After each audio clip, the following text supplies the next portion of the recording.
14 a 16. Vós sois a luz do mundo. Não se pode esconder a cidade edificada sobre um monte, nem se acende uma candeia para colocá-la debaixo do alqueire, mas no velador, e alumia a todos que se encontram na casa. Assim brilhe também a vossa luz diante dos homens, para que vejam as vossas boas obras e glorifiquem a vosso Pai que está nos céus. Eu quero trabalhar um pouquinho aqui, primeiramente como no contexto aqui do próprio texto. Veja bem, ele começa dizendo, vós sois a luz do mundo, ponto. A partir de agora, ele começa a ilustrar alguma coisa. Ele parte para uma outra coisa, uma outra informação, e a informação é que não se pode esconder a cidade edificada sobre um monte, nem se acende uma candeia para colocá-la debaixo do alqueire, mas do velador, e alumia a todos que se encontram na casa. Assim sendo, a parte B do versículo 14 e todo o versículo 15 é um parêntese, porque a comunicação aqui é, vós sois a luz do mundo, brilhe também a vossa luz diante dos homens. Então, vós sois para brilhar, vós sois para brilhar. Esta é a afirmação e a informação passada, para exemplificar, para deixar claro qual é a função e como fazer. Então ele cita a cidade e ele cita a questão de acender para colocar sobre, não se acende para colocar sobre o alqueire. Ele está dizendo que a luz numa cidade construída no alto, ela é visível. E também a própria luz que você acende, você não se acende. O que é um alqueire? É um caixote que, na minha medida, lá da nossa região, cabia 40 litros. Então, se você pega uma lâmpada, acende uma lâmpada e pega um caixote, uma caixa de madeira que caiba 40 litros e põe ela de cabeça para baixo sobre a lâmpada, não tem sentido acender a lâmpada. Você não faz isso. Ele está dizendo que a lâmpada não é feita para isso, ela é acesa para brilhar. Então, esse parêntese aqui aponta a finalidade da luz. Agora, eu não quero trabalhar muito com vocês algo que já foi muito trabalhado durante todos os tempos de cristão, quando você ouve esse sermão. Então, vamos lá para algumas coisas que eu quero destacar aqui e quero contribuir para o seu crescimento. Primeira lição é que a luz do crente contrasta com as trevas do mundo. Então eu quero ao invés de enfatizar a questão da luz, eu quero primeiro enfatizar a questão do mundo. Lembra que na quarta-feira passada nós trabalhamos o estado de putrificação do mundo, a maneira como o mundo está sendo destruído, a maneira como o mundo está sendo cada vez mais acabado. Basta você olhar quais são hoje o conteúdo, ou qual é hoje o conteúdo das nossas músicas. Já não tem mais poesia e não tem mais letra. É só imoralidade, sensualidade, e isto é divulgado, e as autoridades pegam essas pessoas e dizem, são o exemplo das nossas mulheres do Brasil. Espero que essas nunca representem vocês, e sei que não representam. Aí você pega alguém que vai totalmente contrário e diz que é o exemplo do Brasil. Então, hoje você tem a exaltação daquilo que não tem nenhuma qualidade e nem é moral, simplesmente. É mais que isso, nem qualidade mesmo tem. É apenas um monte de barulho que faz mal à mente da gente, o coração também, e isso é colocado como um exemplo para este mundo. Aí você vê que o mundo está de cabeça para baixo, o mundo está mergulhando nas trevas. Alguém que está nas trevas não consegue ver nada. Agora vamos ver umas coisas importantes aqui. João, o apóstolo, afirma que o mundo é dirigido, este mundo contrário à vontade de Deus, é dirigido por Satanás. 1 de João, capítulo 5, versículo 19, 1 de João 5, 19, nós lemos o seguinte: sabemos que somos de Deus e que o mundo inteiro jaz no maligno. 1 João 5, 19. Presta atenção num detalhe: não é simplesmente que o mundo jaz no maligno, mas é que o mundo inteiro jaz no maligno. O mundo inteiro jaz no maligno. Uma vez que o mundo inteiro jaz no maligno, Paulo nos diz que o Satanás é o seu imperador, é quem comanda este mundo. E aí então você encontra em Colossenses 1,13 a seguinte afirmação: Ele, Deus, nos libertou do império das trevas e nos transportou para o reino do Filho do seu amor. Veja bem, nos libertou do império das trevas. Quem é o imperador das trevas? Satanás. Automaticamente, se o mundo está em Satanás, o mundo está em trevas, e o mundo é trevas.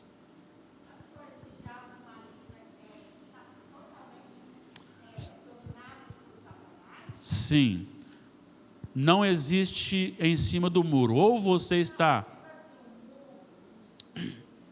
Quando fala mundo aqui, está dizendo todo aquele que não tem Jesus. Não é o mundo geográfico, não é as plantas, o mar, os montes, são as pessoas que não estão em Jesus. Então, aquele que não está em Jesus, automaticamente, ele está nas trevas, está dominado por Satanás. Ah, pastor, mas ele é tão bonzinho.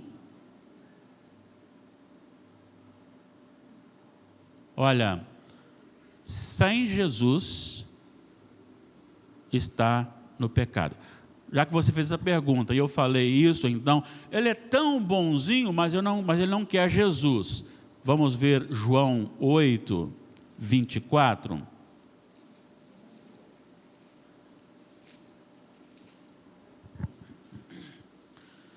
João 8, 24. Olha só o que Jesus disse: por isso eu vos disse que morrereis nos vossos pecados, porque se não credes que eu sou, morrereis nos vossos pecados. Então não basta ser bonzinho, não basta pagar as suas contas, não basta ser fiel, não basta, tem que crer em Jesus. Então, se não crê em Jesus, automaticamente está em Satanás, está nas trevas. E crer em Jesus não é acreditar que Jesus existe. Existem muitos religiosos que fazem milagres em nome de Jesus e não estão em Jesus. Mateus 7, 22 e 23, ou 21, 22 e 23. Mateus 7, 21 a 23. Nem todo o que me diz Senhor, Senhor, entrará no reino dos céus, mas aquele que faz a vontade do meu Pai que está nos céus.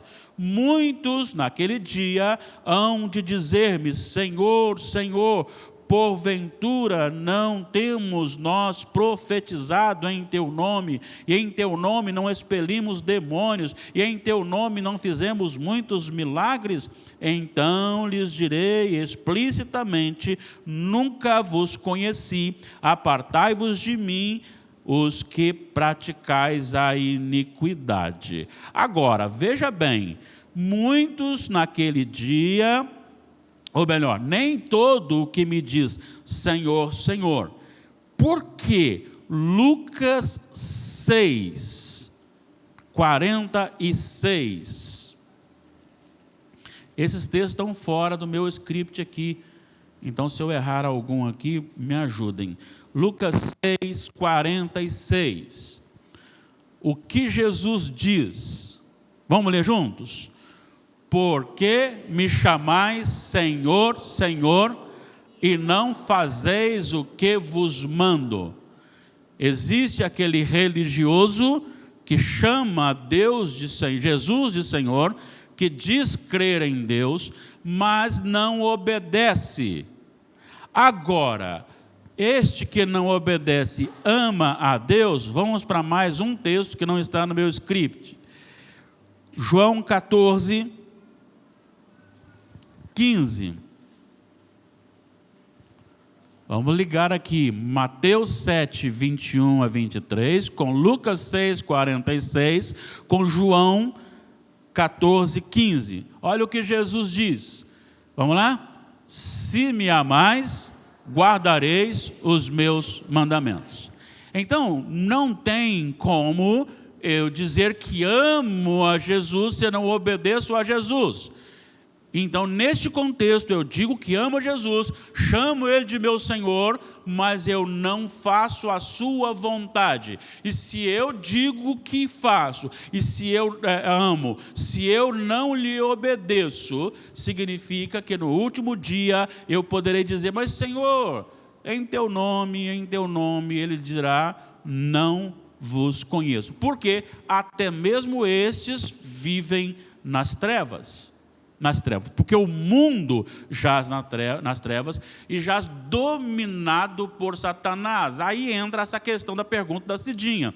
Veja bem, isso é muito importante e isso é muito sério. Quando eu não obedeço a Jesus, significa que eu obedeço o quê? As trevas, a Satanás. Como é que eu sei disso? Opa, outro texto. O Espírito Santo está mandando o texto, a gente vai lembrando, né? Vou se fará lembrar. Gênesis 3. Gênesis 3.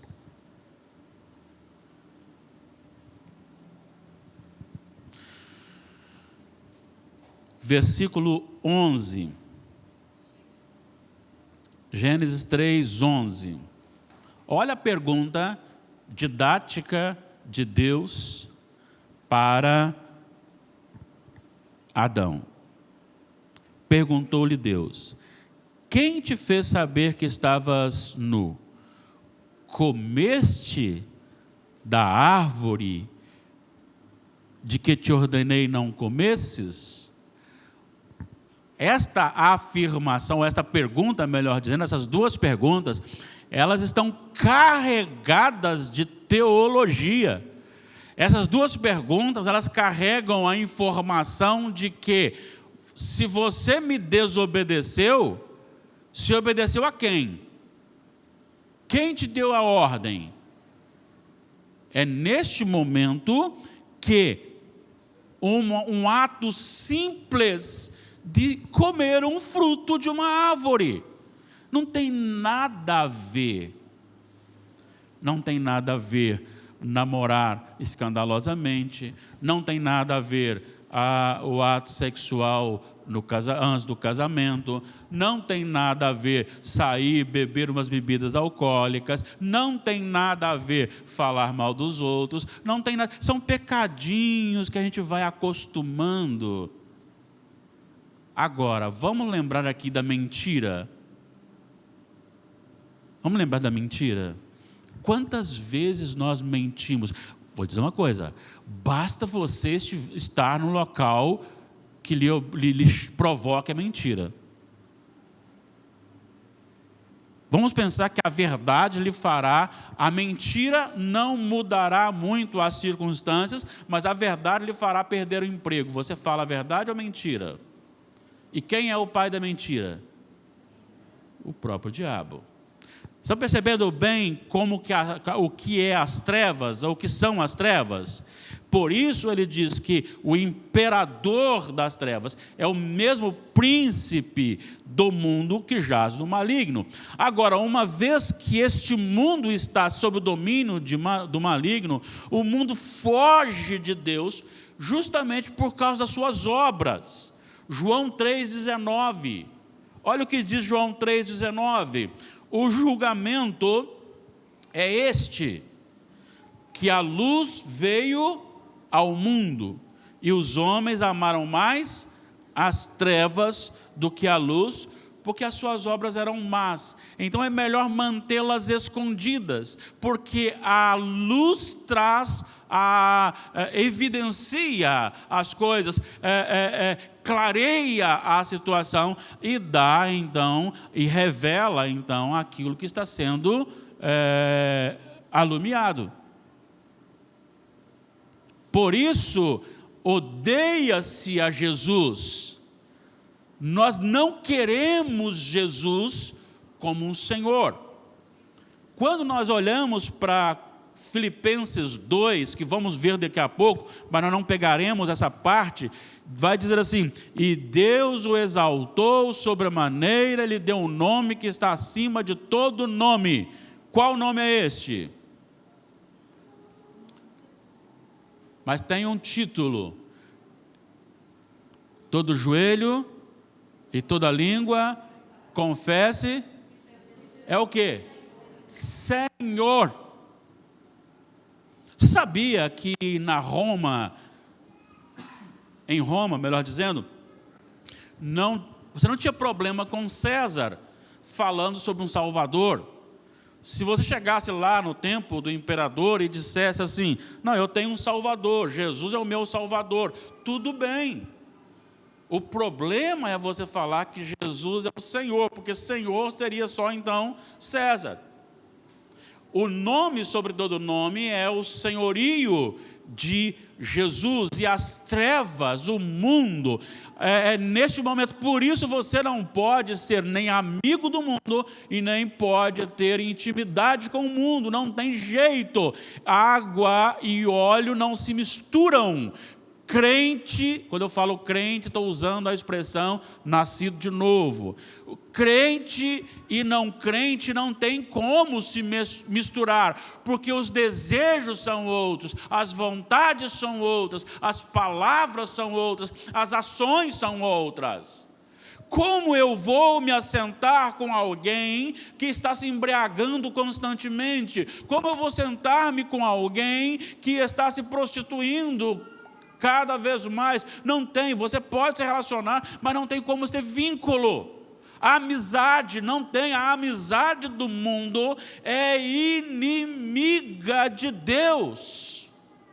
Não tem como você manter um contato de relacionamento íntimo. É por isso que o crente, ele é perseguido, mas não é perseguido porque ele sai falando assim: oh, você não vale nada. Não, não é por causa disso. É porque ele é humilde de espírito, é porque ele chora por causa do estado do pecado dele, é porque ele é manso, é porque ele tem fome e sede de justiça, é porque ele é misericordioso, é porque ele é limpo de coração, é porque ele é um pacificador. Com isso o mundo não suporta.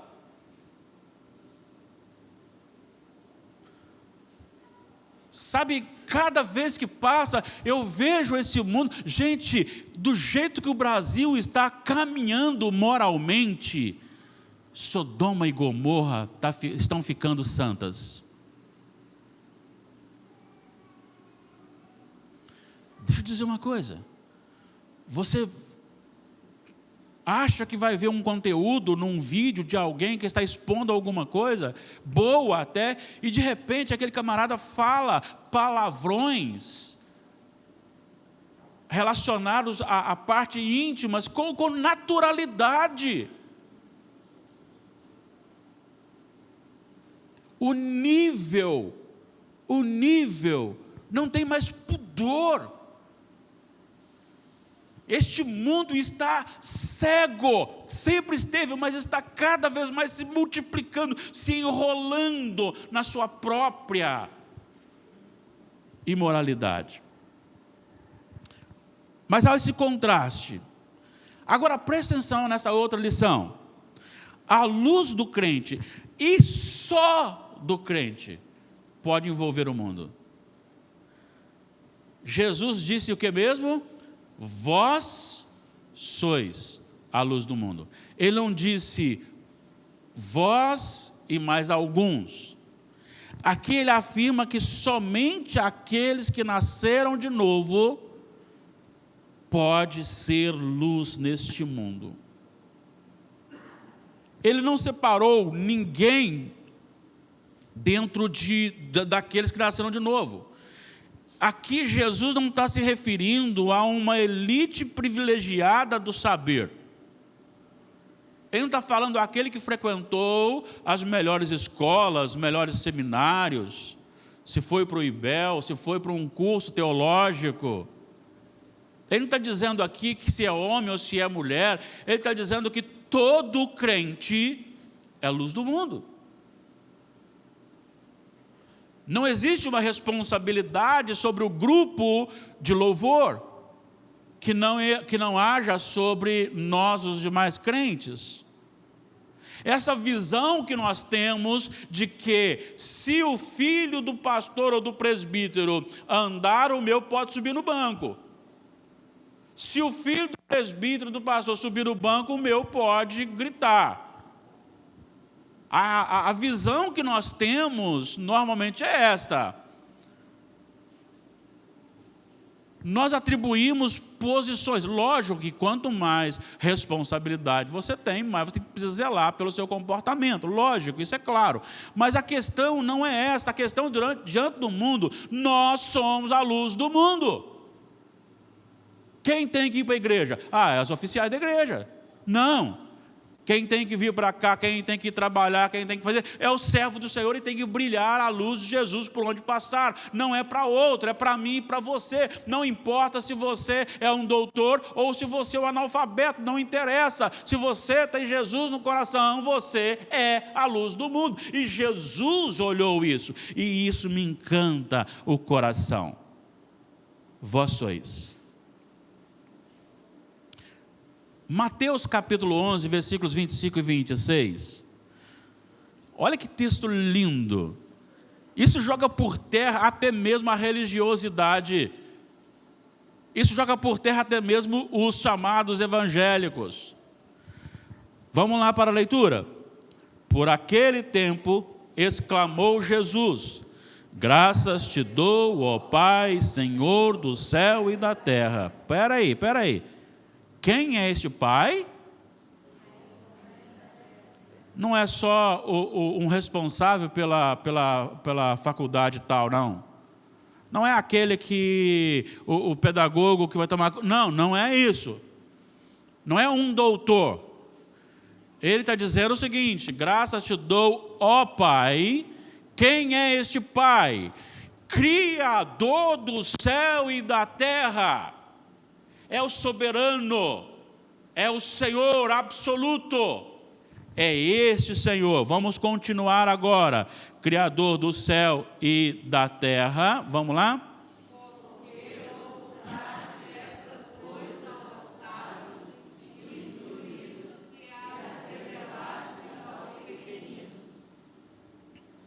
Pergunte um estudado aí que não conhece a Deus, como que o mundo veio à existência. Normalmente ele te dirá, uma grande explosão, e o macaquinho começou a desenvolver, e aí o macaquinho ficou mais inteligente, aí o macaquinho foi crescendo, e o macaquinho foi se desenvolvendo, daqui a pouquinho já começou a nos surgir alguém mais diferente, e foi você. Olha só, todos nós somos dos macacos. Agora me explica uma coisa, por que parou em nós?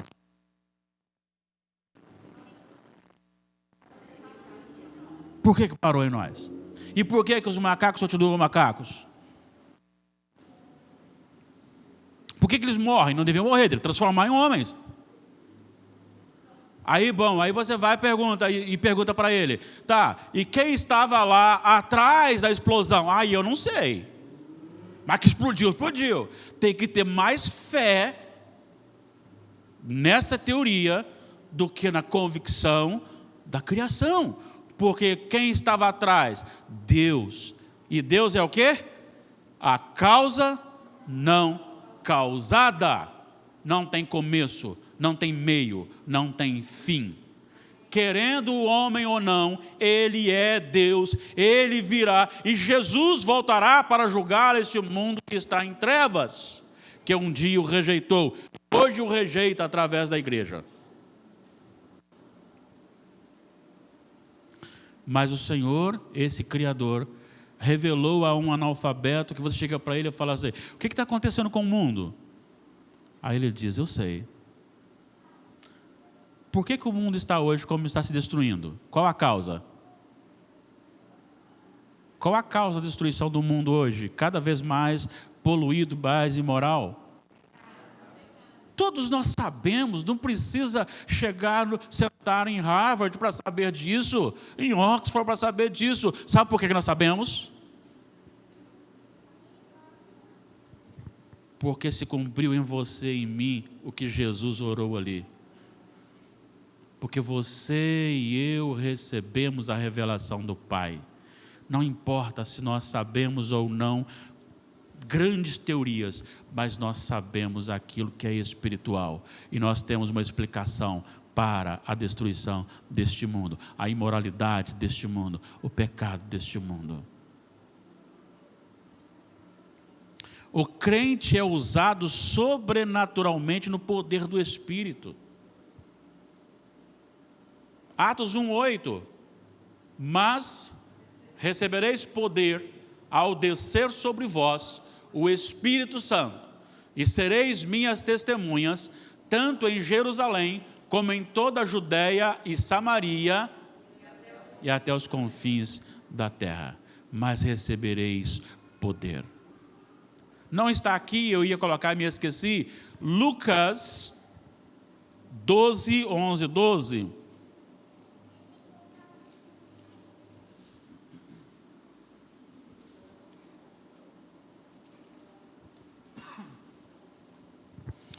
Quando vos levarem às sinagogas e perante os governadores e às autoridades, não vos preocupeis quanto ao modo por que haveis de responder, nem quanto às coisas que tiveres de falar, porque o Espírito Santo vos ensinará naquela mesma hora as coisas que deveis dizer.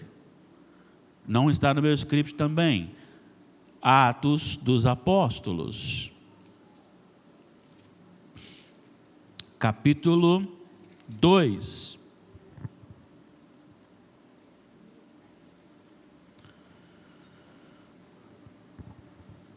Melhor dizendo, capítulo 3.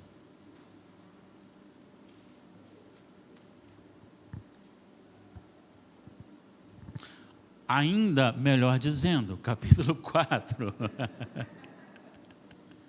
Agora sim, me encerro por aqui. Capítulo 4. Versículo 13, cumprindo a promessa de Jesus aos apóstolos.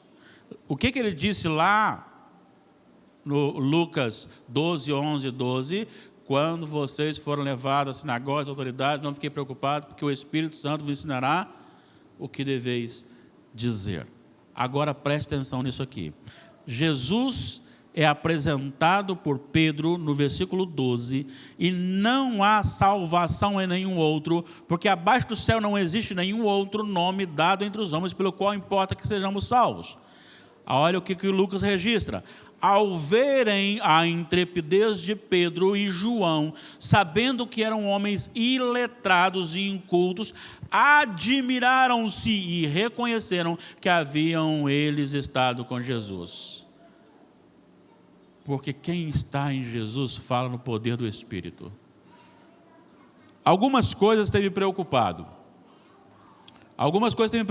Porque às vezes ou eu prego ou ouço bons sermões. mas falta vida. Você já ouviu o sermão assim? Sermão até bom, mas falta alguma coisa do pregador. E aí eu me lembro do nosso amado irmão, muito conhecido nosso aqui, né? Dr. Martin Lloyd Jones, que ele disse: se o pregador não faz sair fogo do púlpito, faz você sair do banco. Ou seja, esteja no Espírito, entre no texto. Entre no texto. Mas aí, para encerrar, e aqui eu preciso que você fique muito atento comigo. Terceiro lugar, o crente só é luz quando está em Jesus. Quando está em Jesus. Vós sois a luz do mundo. Brilhem para que Deus seja glorificado. É esse o texto que nós lemos. A parte lá, até maior um pouco, aquela parte ali é para mostrar como acontece. Mas o que ele está dizendo é isso. Vocês são a luz do mundo e vivam de tal maneira que Deus seja glorificado em vocês. É isso que ele diz. Agora, o que é estar em Jesus? É impossível olharmos esta passagem que nós acabamos de ler sem olharmos juntamente com João 8,12. Vamos lá? João 8,12. De novo, vamos? De novo lhes falava Jesus dizendo: eu sou a luz do mundo. Quem me segue não andará em trevas, pelo contrário, terá a luz da vida. Quem é a luz do mundo? Mas quem é também a luz do mundo? Você e eu.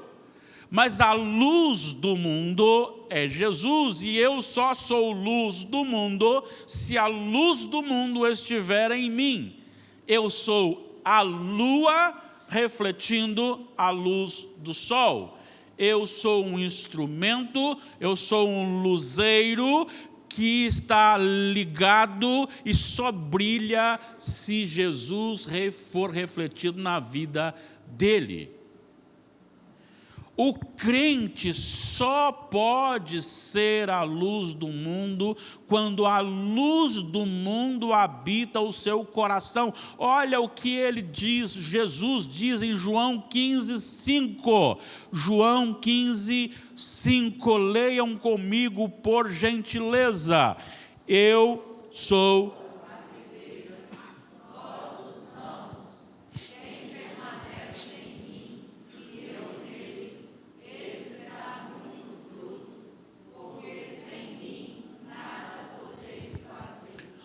sem mim, nada.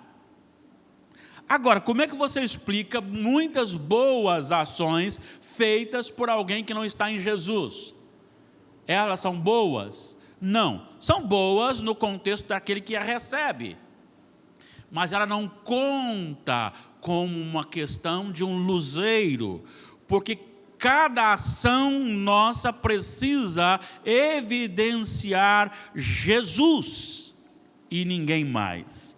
Veja bem, quando eu estava preparando esse texto, eu dei uma viajada no tempo, e não tem muito tempo não, deve ter uns 43, 45 anos, mais ou menos. Eu deveria ter talvez aí uns 7, 8, 10 anos, e eu me lembro que na casa de meu pai, nessa época, não tinha energia elétrica. Depois até teve aquele lampiãozinho pequenininho que colocava no centro da trave, que alumiava mais ou menos os quartos e a cozinha e a sala, mas antes disso era a lamparina mesmo. Você não sabe nem o que é lamparina, né? Oxi, alguns sabem. Lamparina é aquela que você pegava para ler Bíblia e saía tanta fumaça por causa da querosene que estava dentro ali, depois você fazia assim, saía carvão dentro do seu nariz. Mais ou menos assim. A lamparina livrou meu pai de um café ruim, para vocês terem uma ideia, gente. A lamparina livrou meu pai de um café ruim. Nada. Nada. Tinha nada. Ninguém tinha rinite. A Damares está falando aqui. Mas uma casa com uma lamparina e o café não era muito dos bons. E por que não era dos bons? Porque torrava-se em casa e a senhora que torrava colocava aquele café lá e deixava aquele negócio queimar lá sem mexer, sem nada. Então aquele café ficava muito ruim. E na nossa região, época de aniversário, você ia para a casa da pessoa, ia bater papo, aquela turma de gente. E aquela casa, então, pegou uma bandeja com xícaras de esmalte e foi colocando café, né? Colocando café, e como tinha muita xícara, foi distribuindo. Quando passou perto do meu pai, o meu pai pegou uma xícara vazia. E aí ele... Aceita? Não, muito obrigado, satisfeito. Por causa da lamparina. Por causa da lamparina. Mas aí, o que a gente fazia? A gente deitado, criança deitado, pegava-se a lanterna do pai para acender debaixo da coberta. E aí a gente via, quem estava de fora via o reflexo da lanterna ali por baixo. Por que eu me lembrei disso? Quando Jesus está aqui dentro, ele reflete a luz. E eu sou a luz do mundo. Para sermos a luz do mundo, precisamos refletir Jesus. Como fazer isso? E aí que entra algumas coisas importantes. Primeiro, é preciso entender a nossa missão na Terra. João 13:3. Você sabe qual é a sua missão? Você já descobriu qual é a sua missão aqui na Terra? Então é necessário saber. João 13:3. Olha só o que diz. Sabendo Jesus, que o Pai tudo confiara às suas mãos e que ele viera a Deus e voltava para Deus. Então vai continuar dizendo o que ele fez, mas o que ele está dizendo é, sabendo, ele sabia a sua missão. Ele sabia a finalidade dele na terra, ele sabia a finalidade do seu nascimento, ele sabia, e você sabe, precisamos saber, qual que é a nossa missão? Brilhar Jesus neste mundo. Vós sois a luz do mundo. Mas também, como que eu posso desenvolver essa missão? Eu preciso viver como Jesus viveu. Filipenses 2:5-8. Filipenses é mais ou menos parecido com as bem-aventuranças, com a primeira principalmente. Bem-aventurados os pobres de espírito, porque dos tais é o reino dos céus. Tende em vós o mesmo sentimento que houve também em Cristo Jesus. Veja bem, eu preciso fazer com que o meu sentimento, a minha vontade, seja idêntica à vontade de Jesus. Aí você ora a Deus, e você ora a Deus em nome de Jesus. O que significa isso? Significa que você escreve uma carta a uma autoridade pedindo algo, e alguém de confiança dessa autoridade vai lá e assina a carta.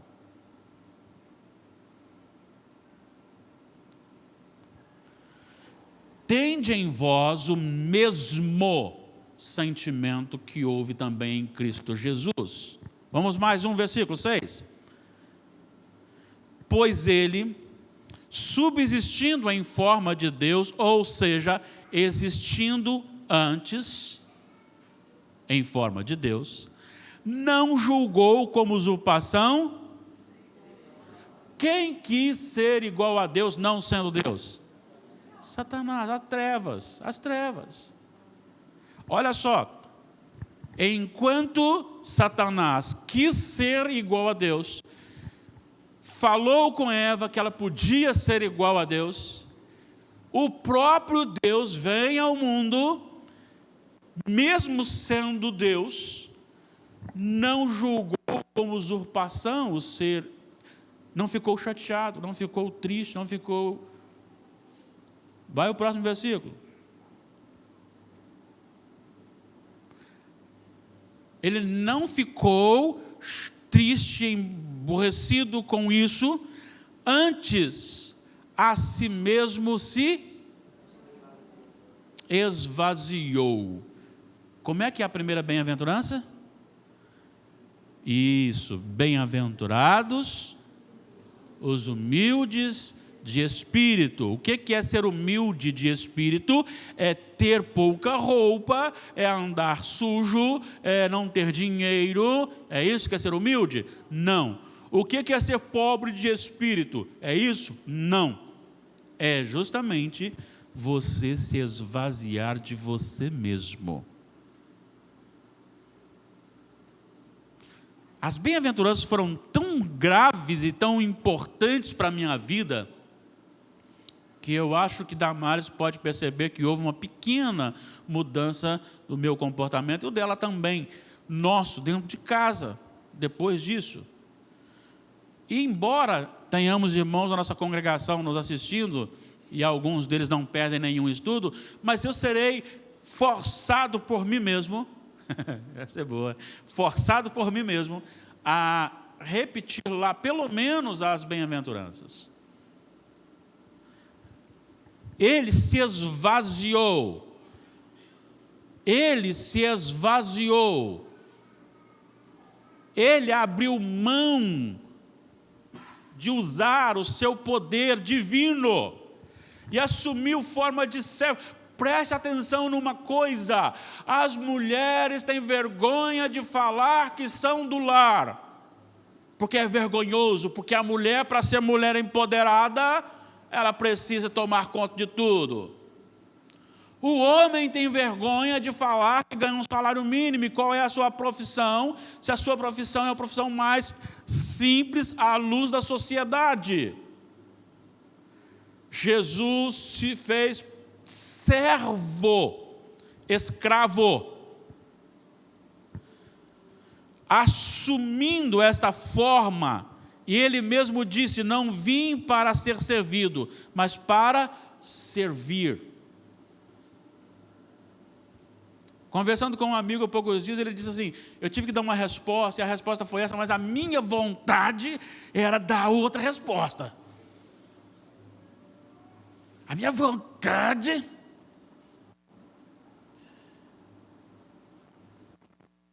Eu fico olhando quando aquelas autoridades, né, pegando Jesus assim, chicoteando Jesus, ele olha para eles, não sabem o que eu poderia fazer aqui agora, né? Ele então assume a forma de servo, tornando-se semelhança de homens, reconhecido em figura humana. Aí vem o versículo 8, quando diz: a si mesmo se humilhou, tornando-se obediente até a morte e morte de cruz. Veja bem, no deserto, o diabo chegou para ele e disse: Jesus, mais ou menos isso, o teu pai te dá a cruz, e eu lhe ofereço o reino deste mundo. Olha lá, olha o mundo. Você quer ir para a cruz? Venha para o meu time, venha para a minha equipe, eu lhe darei tudo isso. A única coisa que precisa é adorar-me, só isso.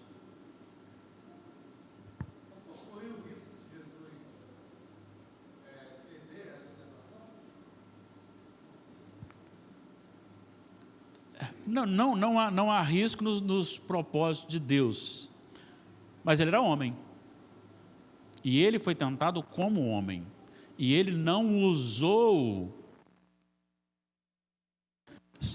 ele se esvaziou, ele não usou o recurso divino para se fortalecer. Ele até lá, ele orou: se possível, passe de mim este cálice. Foi mais difícil lá do que aqui, porque havia uma convicção da sua missão.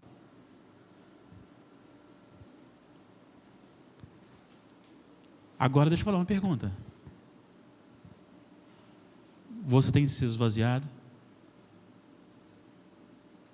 de si mesmo? Eu gostei muito da frase de John Bunyan.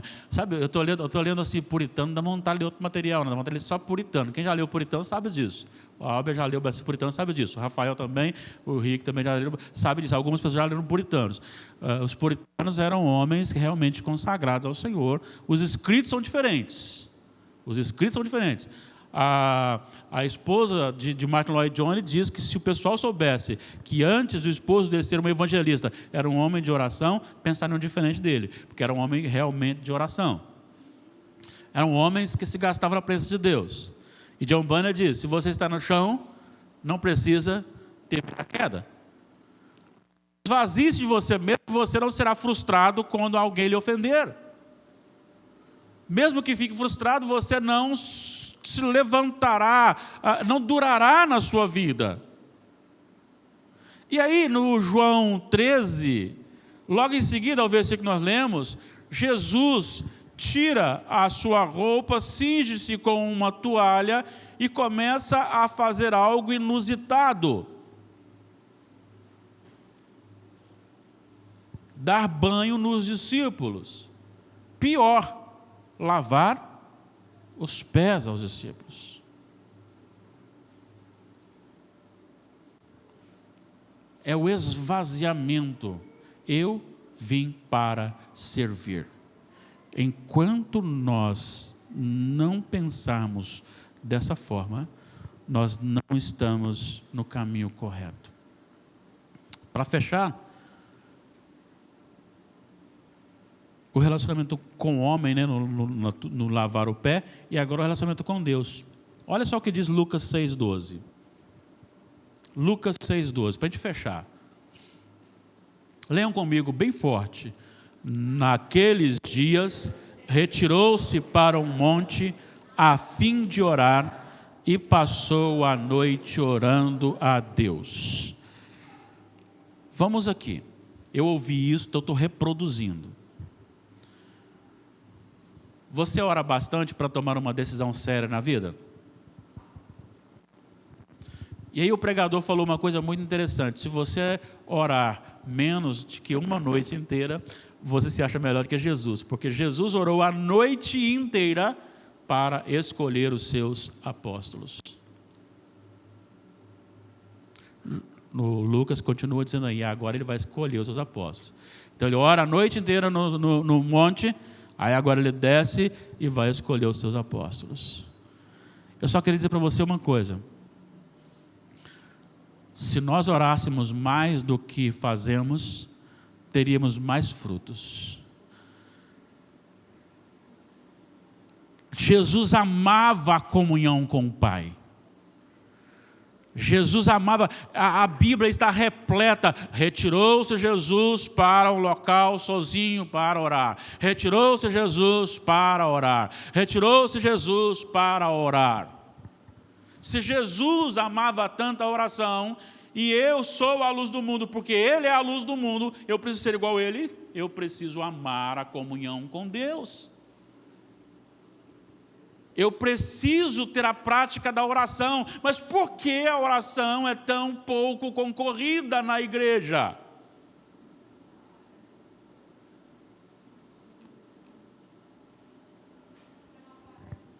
A gente não aparece. É por isso que eu quero conclamar a todos que estão para voltar na sexta-feira, para a gente ficar pelo menos até 9, 9h30, 10 horas aqui orando ao Senhor. Eu queria conclamar também a você que vai dar aula domingo, a vir para aqui às 7 horas da manhã para orar pela sua turma, pelos seus alunos. Se todos os professores quiserem vir, melhor ainda, mas pelo menos que vão lecionar. Se nós viéssemos 7 horas para interceder, não teriam aulas melhores, mais edificantes, mais abençoadoras? Jesus orava muito e nós oramos pouco. Será que eu sou a luz do mundo de verdade? Concluindo, o mundo jaz nas trevas, cujo príncipe é Satanás. A única luz capaz de expor o problema do mundo é a luz de Jesus brilhando nos seus filhos. Somente os crentes, nascidos de novo, podem brilhar Jesus ao mundo. O crente em Jesus é habilitado pelo Espírito a brilhar a luz do mundo. O crente brilha a luz de Jesus quando ele o imita na vida, na relação com os homens e com Deus, o Pai. Nos homens, no serviço, com Deus, na oração e obediência. Será que temos brilhado Jesus neste mundo? Será que você pode ser chamado de luz do mundo? Será que a minha ação, a minha reação não contradiz isso? Que Deus tenha misericórdia de nós e nos corrija para a glória do nome dEle.